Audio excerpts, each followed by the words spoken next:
Hi friends, உங்களுக்கு evening time ஏதாவது கிறிஸ்பியாக டீ கூட சாப்பிட்ணும் அப்படின்னு தோணுச்சுன்னா இந்த மாதிரி பண்ணி பாருங்கள். உருளைக்கிழங்கு இருந்தாலே போதும், இந்த கிறிஸ்பியான ஸ்நாக்ஸ் நமக்கு பண்ணலாம். உருளைக்கிழங்கு எல்லாம் வேக வச்சதுக்கப்புறமா ஸ்மாஷ் பண்ணி கொஞ்சம் எடுத்து வச்சுருக்கோம். அதுக்கப்புறம் தேவையான அளவு உப்பு, அப்புறம் மிளகாத்தூள், அதுக்கப்புறமா சாட் மசாலா இல்லைனா கரம் மசாலா எது வேணாலும் போட்டுக்கலாம்.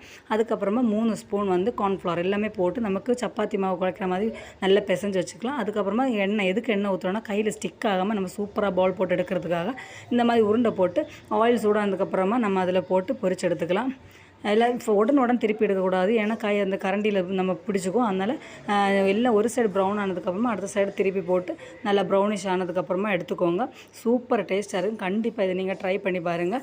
என் பொண்ணுக்கு இந்த பால் ஷேப் தேவையில்லை, நீளமாக போட்டு பொரிச்சு தாங்க அப்படின்னு சொன்னால் அதுக்காக நான் நீளமாகவும் கொஞ்சம் போட்டு பொரிச்சு எடுத்துக்கிறேன். சூப்பர். உள்ளே வேகாது அப்படிலாம் நினைக்காதீங்க. பொட்டேட்டோ சிப்ஸும் நம்ம லேஸ் பிங்கோ எல்லாம் சாப்பிட்ற மாதிரி நல்ல பொரிஞ்சு கிறிஸ்பியாக தான் இருக்குது. கண்டிப்பாக ட்ரை பண்ணி பாருங்கள். பாய்.